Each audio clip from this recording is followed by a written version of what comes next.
obviously we wanted to get a feel of pink ball cricket. Eventually it had to happen, but you can't bring up those things before a big tour that you're going to, and suddenly in the schedule there's a pink ball test when we haven't even practiced with pink ball. We haven't played any first class games with pink ball. So look, the thing was to experience the pink ball test in our own conditions first, so you get a hang of how the ball behaves, what is the way to sight the ball, and so on and so forth.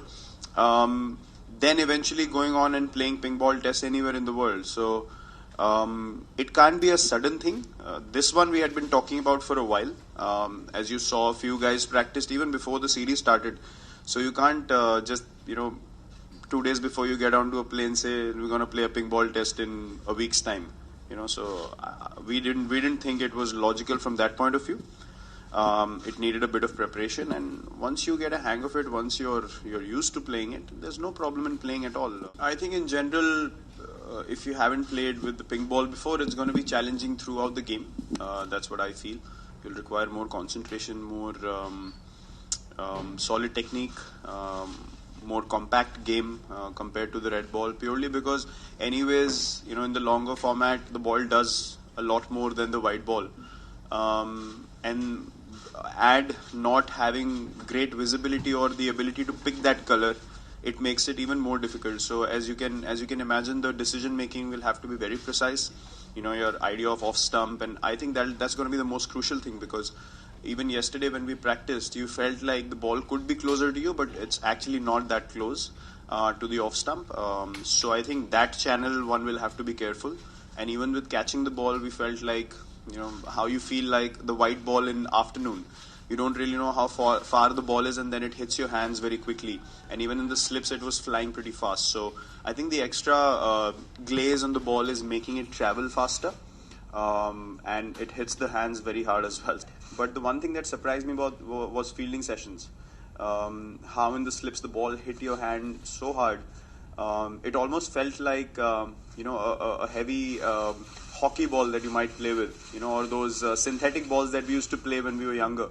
It really felt like that on the hand, and it's purely because of the extra glaze on the ball. And it's definitely much more harder and it felt a little heavy. Obviously, it can't be difference of weight, but for some reason it felt heavier, and even the throws took a lot more effort than the red ball to reach the keeper. And again, dip perception was very difficult when the ball went up in the air. So I think during the day, high catches will be very difficult. We had to watch the ball straight into our palms more often than not.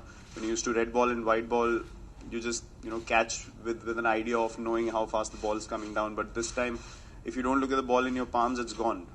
So I think the fielding session for me was far more challenging.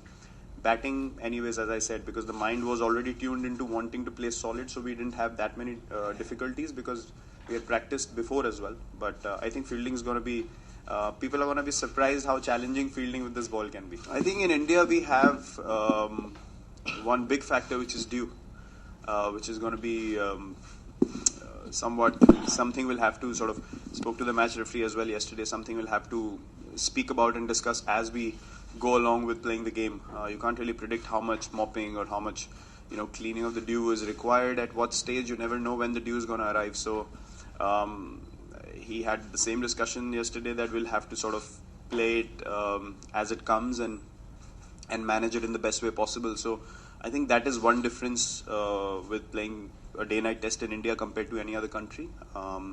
Apart from that, I don't really feel there are any major differences. And obviously the pitches and how much the Kookaburra does is a different ball game altogether. The quality of the ball, so all those things really matter a lot. But invariably, I think the pink ball test, even more so in foreign tours and foreign conditions, will tend to do a lot more than it would in India in probably the second and third session as well. I think it depends when the test happens. If it's the first test, then obviously before the first test, whatever practice games you play,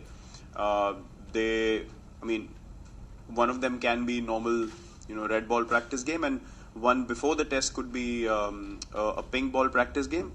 But if it's the second or the third test, then I would ideally like more break between the two tests and have a practice game before the pink ball test, whenever that is.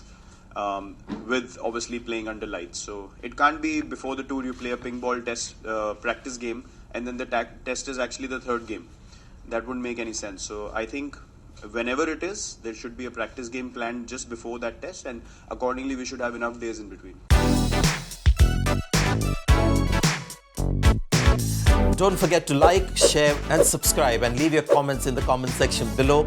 Click on the bell icon for notifications.